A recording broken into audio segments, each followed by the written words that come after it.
On this episode of Rock Down South, we sit down with Bryan Frazier. This is a really fun one, so you definitely don't want to miss it. We hope y'all enjoy. Let's go. Hey, this is Bryan Frazier, and you're listening to Rock Down South.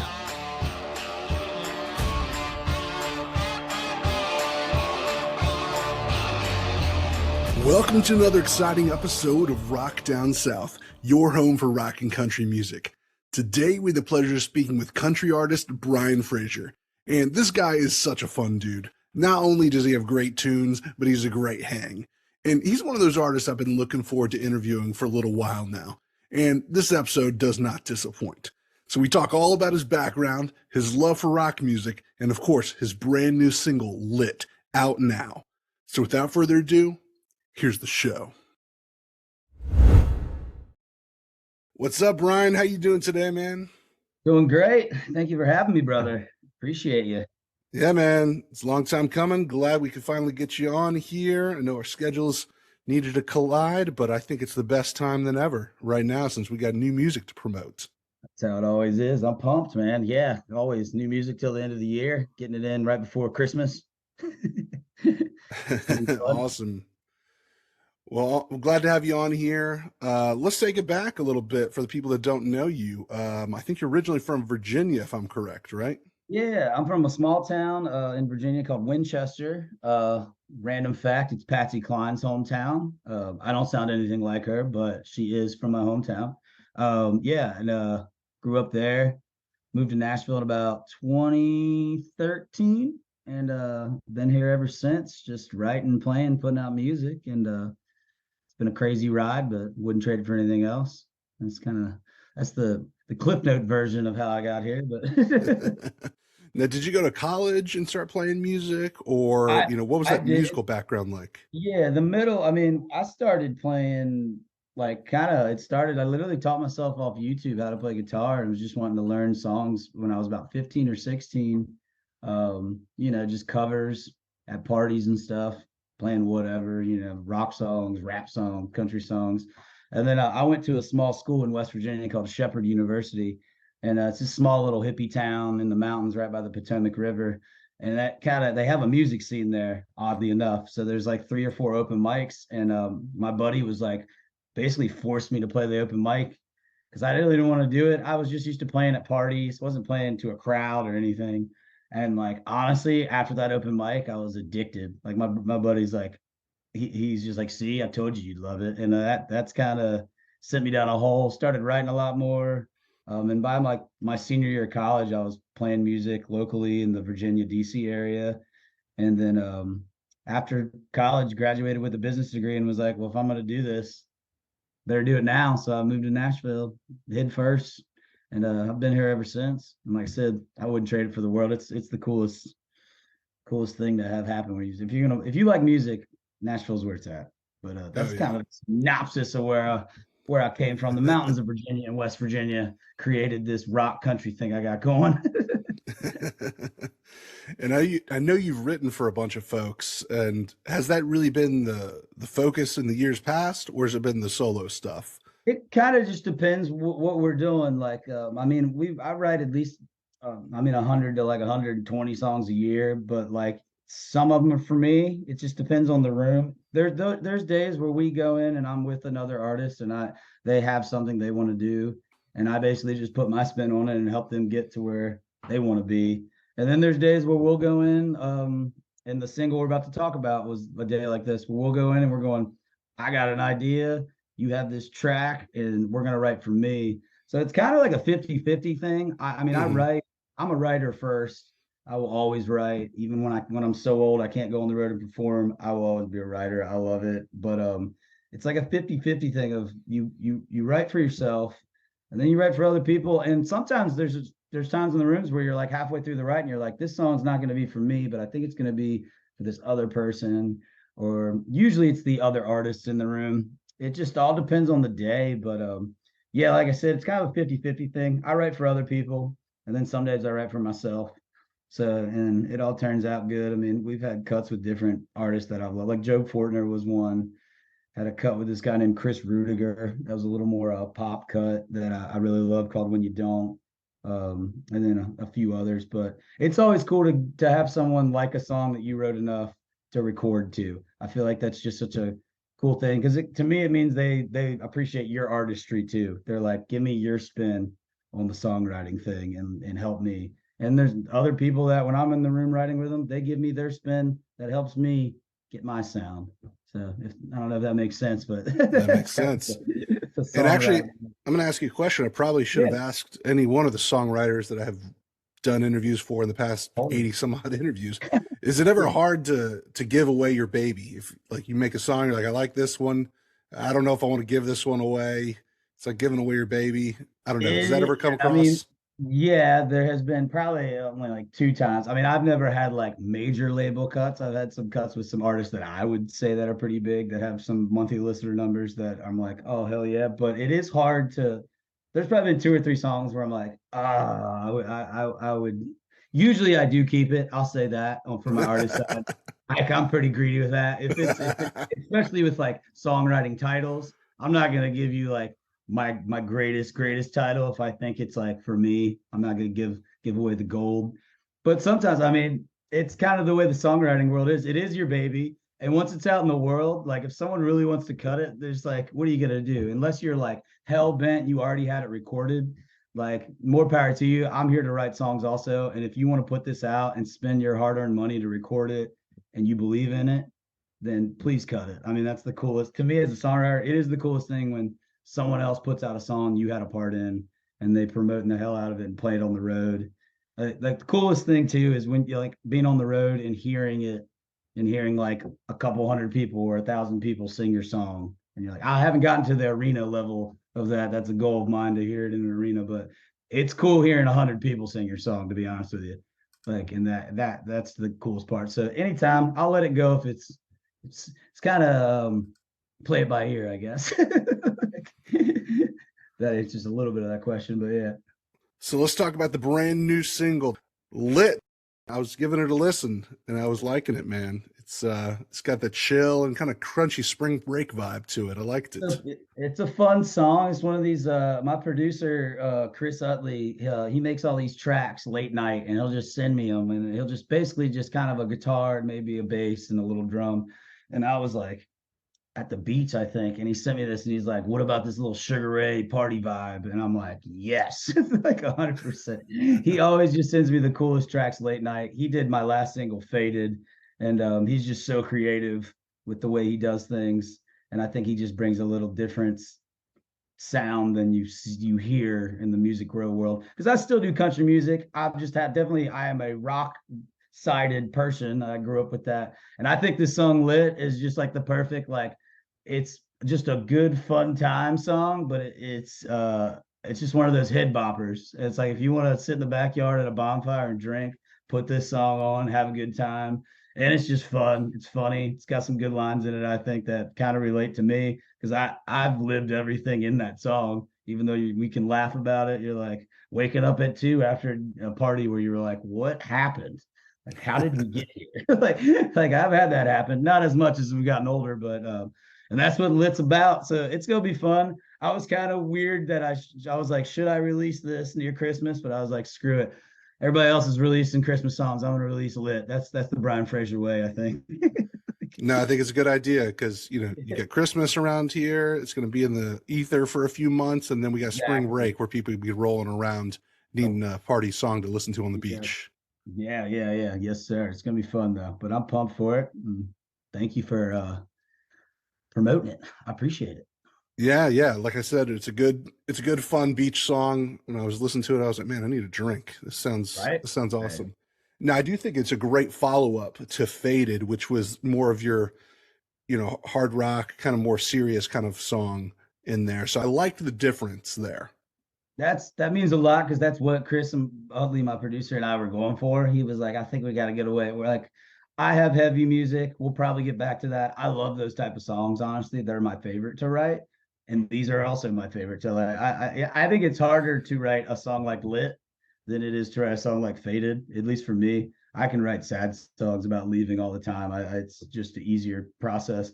But like Lit and like songs like Lit, where they're just fun party songs, there's a line where you can get a little cheesy, and I think we hit it right to where it's just fun, and that means a lot because that's what we were going for. Just kind of get a little difference, keep the whole train moving, and have some fun, and then we'll probably bring you back down the next release. No, I like that. I like when the artist keeps you guessing for the next thing. So I liked Faded a lot. It was a little bit different than some of the other songs that you'd done. It was a little bit more, hard rock, which I love. Absolutely love that song. And then it was nice to hear the switch up. I'm like, okay, okay. He's not just kind of, hit me with the same thing Yeah, over and over. it was a risk putting out Faded to that one. I was definitely, when it came out, I was very like, oh, what did I do? But then it had a very big success getting on some pretty big playlists. And I got some phone calls from people I never thought I'd get. So that made me realize like, just trust your gut and do some stuff that's different every once in a while and not just the same old, same old. Cause I was surprised with the reaction I got. I knew it was something cool, but you never know till it's out there. So I want to talk about our mutual love for a band called Nickelback and everything but Um, rock. yeah, we've hit the real portion of the podcast now. Yeah, I love it.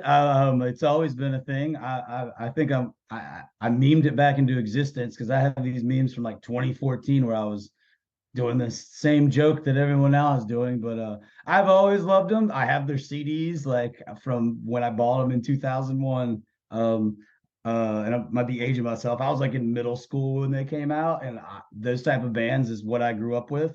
Pretty much that and country music. And the butt rock thing, I love it so much that it's now coming back and being cool because it was a joke. Everyone's like, "You really listen to that music?" And like, yeah, I would have to admit, people make fun of me, be like, "I love Creed, I love Nickelback," and I am kind of glad that it's kind of becoming mainstream to where like I just bought tickets to Creed next year. If you would have told me they were ever going to come back and I could buy tickets to Creed and it would be okay, like cool with people, I would be like, I would say you're in another universe. But it's funny how nostalgia changes things and they always come back around. So I'm just pumped. Butt Rock's back. We got a little thing. Yeah, dude, the Butt Rock Night page at Butt Rock Night, look it up. We're popping it off. It's fun. But For the people that don't know, you're one of the people that runs that page, Butt I Rock am Night. the founding member of Butt Rock Night with Nikki T. So You guys have done some live events for Butt it's Rock Night. crazy. What's your love of Butt Rock? Yeah, how did you get? Do you have a love of Butt Rock? Of Nickelback, of the bands? Like, what's your Dude, favorite? okay, Not to turn I'll this hit podcast around, but I'll hit you with some stuff. Okay, so I uh, saw Nickelback over the summer in mhm, the pit. I just got a hell signed poster from them that they just sold on their site. So I'm excited about that. I've probably seen Nickelback 5 or 6 times. yeah. I just Hey, bought tickets for Creed for this summer. It'll probably be my third time seeing Creed since it's been like '09 since I've seen them. Then of course I've seen all those other bands. So yeah, we're definitely in the same ballpark there. you're in the same world. You like country music and you love those bands. So I think, hey, we're in a weird spot, but I think there's a lot more of us out there than you think. I'm starting to realize that, which is fun. No, no. Like, I mean, I cannot tell you how many artists got on here on this podcast, and I'd ask them about, like, what music do you listen to? What do you like to? And this is like, a couple years ago when Mhm. Nickelback and Creed weren't like the talk of the town again. And I heard so many of these guys say, like, oh, dude, Nickelback, Nickelback. And Nickelback, yeah, I'm yeah, like, it's dude, funny. these country artists have no qualms about saying that they like them and they're influenced by them today. And then it just kind of circled back around the past 8 months. It's funny. I mean, we all love Joey Moy, the guy who made Nickelback. The guy is the guy who made Florida Georgia Line, Morgan Wallen. So I Ed think there's a Hardy now. and Hardy common denominator where like we grew up with one of the biggest producers making all the music we love. So it's funny to see it all come full circle. Yeah, and most of these guys moved to Nashville. Like Scott Stapp lives here. Who else? There's a few of these people that were in that world that they live here and they moved to Nashville, and a lot of their players are in the same rooms and stuff. So it's funny to see the cross between. And with that butt rock night that we put together, I mean, we're doing that every probably 6 months. It's amazing to see the amount of people that show up to that show. I was shocked. I mean, we had 250 people in this room just packed singing all the songs that we love. And we have a full band with all the players. And it's kind of like professional karaoke with all our country singer friends. And I'm just shocked. You start to realize what you just said. Everyone They didn't care. We've always admitted it, so it's fun. I'm glad to see it. I hope it doesn't get too annoying where people are like, "Oh, it's cool again, screw them." But I'll take it in stride. I love it. They're back. Butt rock's back, baby. Well, the nostalgia factor is one, but also I really think it's was it Gen Z, the new ones? I think it is the Yeah, new one. Gen Z. Gen Z is the young people that are listening to this stuff, and they're like, the older millennials are like, oh, this stuff is lame. This stuff was on my high school, and they're like, you're lame. You're millennial. You're old. I'm going Yeah, to listen to what I like. 100%. I went to a Yellow Card concert last year, and I was like the oldest person there, and I was shocked. I thought it was just going to be a bunch of old people like me, like 30 and above. But you're 100% correct. Gen Z's bringing it back, so I appreciate you. Thanks, Gen Z. So back to your music. Do you have an EP in the works that you're looking forward to releasing in the future, or are we Yeah, doing the single thing for now? I mean, I think we might start working on an EP soon. I have a few songs we're gonna put together, but we'll see. The single thing is such a it's I mean monetary wise too easier, but I think we're gonna put some songs as a collection next year. We'll see where we're at. But it'll be fun. I got a few more songs that are kind of in this world, and then a few kind of more country rock leaning stuff that we're gonna get out there, start the new year, get lit out, and then see where you're at. It's always funny. You spend all this time putting out one, and then it's like right when you get the master back, you're like, well, what's next? Exactly what you said. So I think an EP will be in our future. We haven't done one in a long time. I haven't done one an actual collection of a couple songs in probably 4 or 5 years, way back when I started. And those songs are way different than what I'm doing now. So it'll be fun. Pumped for new music as always. We're gonna keep it going. You're gonna hear a bunch of Bryan Frazier tunes for sure the next year. So these next questions are what we close with and ask everyone. So first question, what would you tell your 21-year-old self? You're good, but you're not as good as you think you are, and it takes time to get better. That's what I would say. Because I feel like I had a good baseline, but you're always cocky and you're 20-year-old getting into music, being like, "Oh, I know what I'm doing." And I would just be like, "Calm down, you'll be all right. Just learn." That would be what I would say. I like that. Yeah. All right, next question. What are you drinking lately? And if you don't drink alcohol anymore, it could be anything refreshing you like to drink. Um, throat coat tea. That's what I'm drinking right now. I'm an old man now, I guess. For singing wise, and just it's the throat coat tea. It's like green tea for your throat for singers. That and a little bit of Maker's Mark, but I don't get on the bourbon as much as I used to. Now that I'm like 30, can't do it like we used to do it. So as you know, this is Rock Down South. So what is something, or maybe a couple things that come to mind, that you love about the South? Oof. Football, Friday nights, bonfires to me in the October and the fall.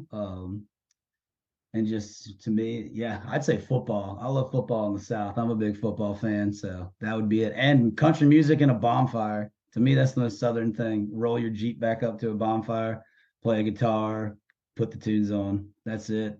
That's the South to me. That sounds like a great time, man. Yeah, that's it. That's all you need. Hey, thank you so much, Bryan, for being a part of the show today. Where can people find and connect with you online? Yeah, thank you for having me.